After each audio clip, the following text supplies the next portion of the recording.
Eric and Diane again, Mr. Doolin's front porch.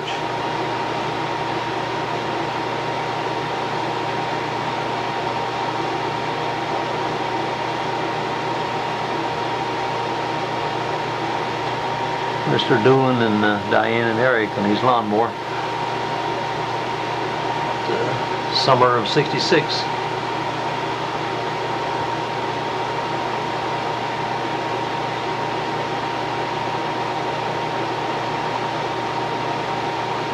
Diane and Eric again.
Janice and Eric, that's up at Navy Island. The Mississippi River is in the background. St. Paul's right over behind them there. So after we got transferred to St. Paul, Minnesota.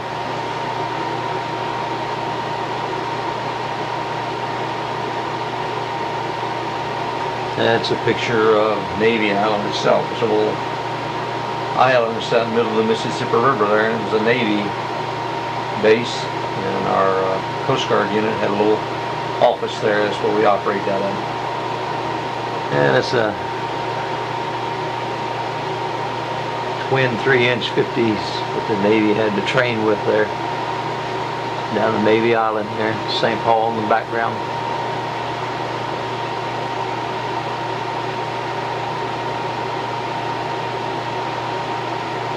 Eric kind of mow grass in the trailer park there at Prescott, Wisconsin.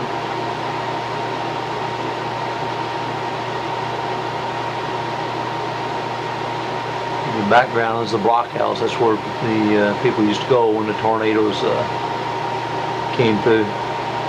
Eric again. This is about the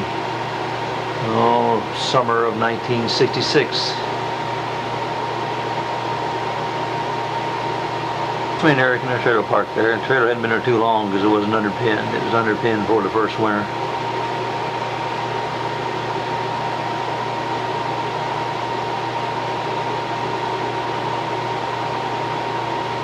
How's Eric? Got in front of the trailer there.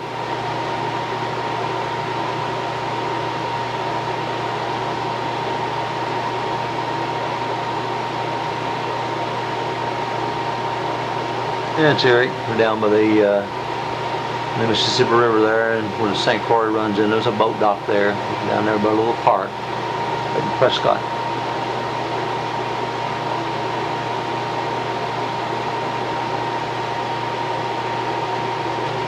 This was a grotto that some Catholic priest had built on some property down near Dubuque, Iowa.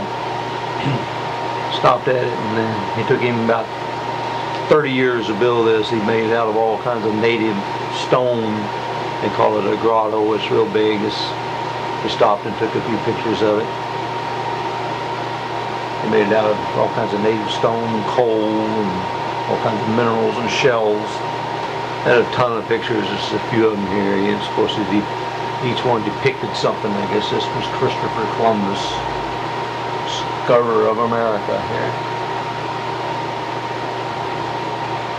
Some of them are real interesting. Took the guy years to do it.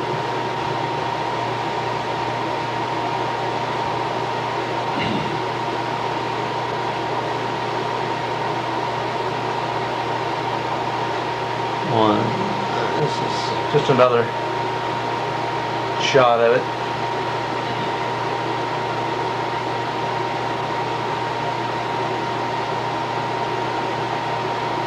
This was the entrance of it.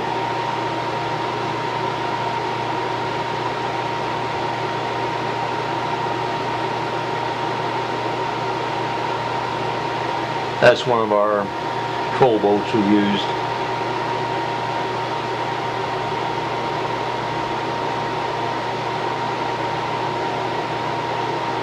Yeah, we're just going up to St. Paul from down at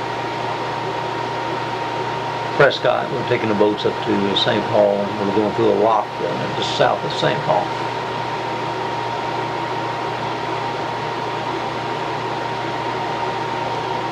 This is not much of a view, but we were responsible for providing the Secret Service with boats to protect Vice President Humphrey.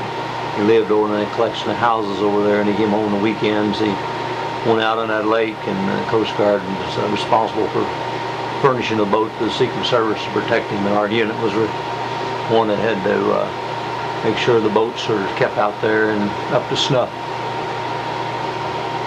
This is the two guys I had on my unit up there, boat, 3rd Class Boatswain and Engineman.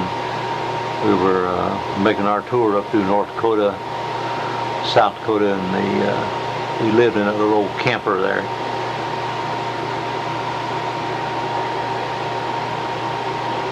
This is really roughing it. That was me, and that's Sherman Noreen and Gary Holmes.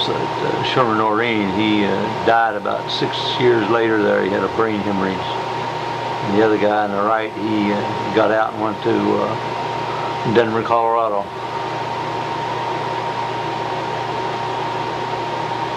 It's on the flat prairie up there in North Dakota. Our unit, we had a pickup truck and a boat and a trailer, and we trailed it around about 20-some days a month over about 8 states. Right here, we're somewhere out in, I think, South Dakota. The sun's going down. Just a shot of the prairie up there. A lot of this. You see the big reservoir over in the background there. That's probably on an Indian reservation. This is Garrison Reservoir. It's up in North Dakota. They created these reservoirs when they dammed up the Missouri River and backed it up for miles and miles. They created big lakes, some of them 100 miles long, sometimes 15, 20 miles wide.